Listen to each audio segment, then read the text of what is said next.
un marché, c'est l'offre et la demande. Et donc, moi aujourd'hui, j'ai découvert, je connais bien ce territoire, mais j'ai découvert une offre que je vais vous résumer, que je connaissais un petit peu, mais que je vais vous résumer si vous voulez bien. Et là, je fais appel et je salue toutes les personnes que j'ai rencontrées ce matin. Nous avons ici une offre de produits, qui est une offre qui est complète. Et donc, j'en faisais la réflexion, souvent on parle de notre agriculture, on parle de nos vins, on oublie nos produits, nos objets. Et donc aujourd'hui, vous avez pu constater que nous avons une offre complète qui correspond véritablement aux besoins que nous avons. Cette offre, elle est innovante.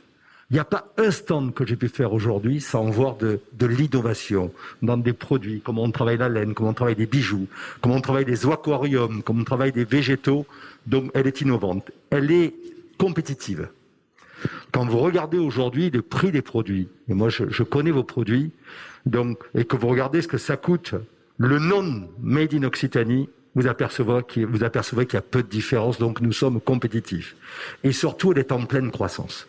La croissance, c'est le nombre des effectifs que j'ai vu. Je salue la dame qui m'a expliqué l'évolution de son entreprise.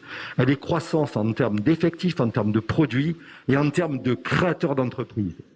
Donc, il y a de plus en plus de jeunes créateurs qui se lancent dans l'entrepreneuriat et dans l'entrepreneuriat qui a du sens.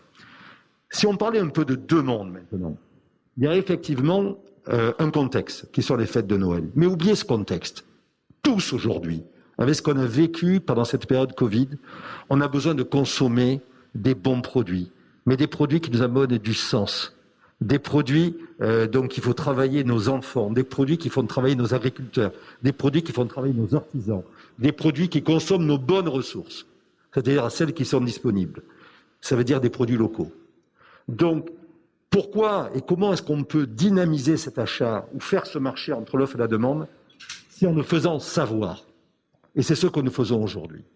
Et si vous me permettez, je vais vous donner une anecdote qui me concerne sur un produit que vous ne connaissez pas beaucoup, vous connaissez bien, qui s'appelle des actions. Vous savez, des entreprises cotées. Moi, je préside une entreprise cotée et il y a des fluctuations de bourse et on s'aperçoit que mon cours de bourse évolue peu par rapport au marché.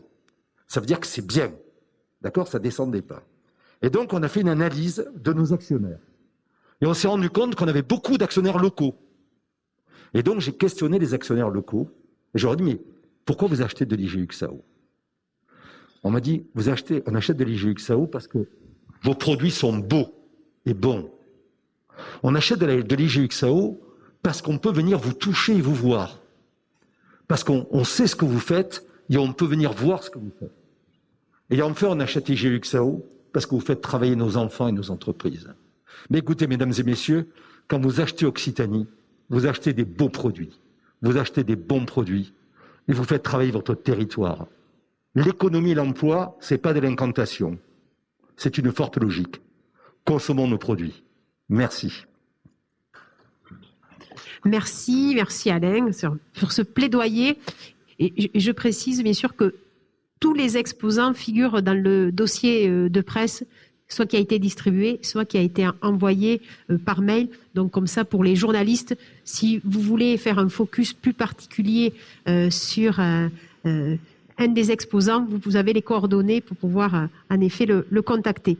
Donc Philippe Archer, qui représente le président de la Chambre